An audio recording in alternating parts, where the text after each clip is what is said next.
오늘은 2022년 11월 7일 연중 제32주간 월요일입니다. 성부와 성자와 성령의 이름으로 아멘. 루카가 전한 거룩한 복음입니다.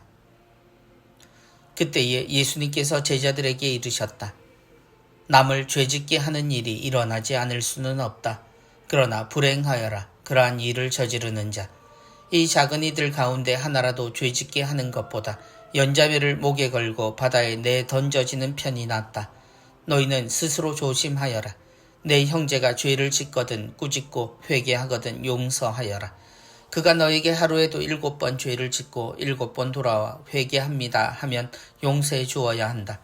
사도들이 주님께 저희에게 믿음을 더하여 주십시오 하고 말하였다. 그러자 주님께서 이르셨다.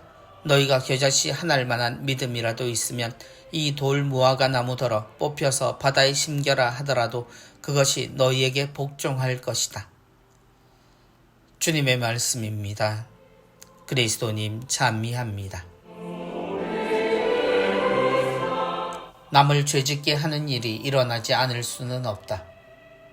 옛 사람들로부터 우리는 죄에 대한 거부감을 가지고 있었습니다. 함께 살면서 서로에게 해가 되거나 해서는 안 되는 양심에 어긋나는 것에 대해 우리는 하느님에게서 받은 선한 사람의 모습을 가지고 있기 때문입니다. 그래서 우리는 극도로 죄를 싫어하고 하루 종일 단 몇 분과 몇 초 사이에 일어나는 그 죄를 통해 자신을 죄인으로 내몰 만큼 선함을 향한 삶을 삽니다. 또한 죄를 피하기 위해 사람을 피하여 산이나 들, 광야에 나가 홀로 사는 수행의 삶을 사는 오랜 습관도 이 때문에 생겨났습니다. 남을 죄짓게 하는 일이 일어나지 않을 수는 없다. 예수님 말씀의 놀라움은 모두가 알고 있는 사랑하라는 말씀보다 오늘과 같은 말씀 속에서 발견됩니다.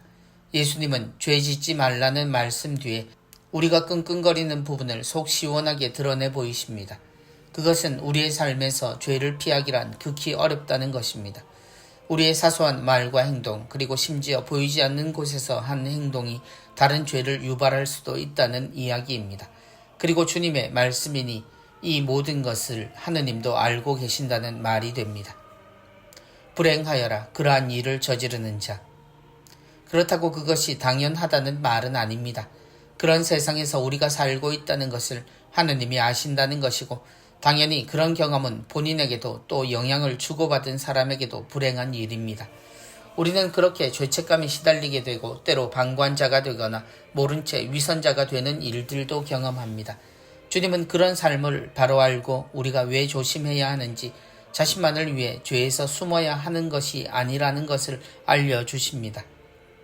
너희는 스스로 조심하여라. 예수님은 그렇기에 누군가 잘못에 대해서도 꾸짖고 용서할 것을 이야기하십니다. 우리는 그런 삶 속에 있음을 이해한다면 이 꾸짖음과 용서는 누군가를 단죄하기 위한 행위가 아니라는 것도 알아들어야 합니다. 저희에게 믿음을 더하여 주십시오. 자신감을 잃어버린 제자들에게 주님은 이것은 실천으로 가능해진다는 것을 이야기하십니다. 곧 자격 없음을 말하는 제자들이지만 그것은 아주 작은 믿음, 곧 하느님이 우리를 어떻게 여기시는지 아는 것만으로도 가능한 일이라는 것입니다. 성부와 성자와 성령의 이름으로 아멘.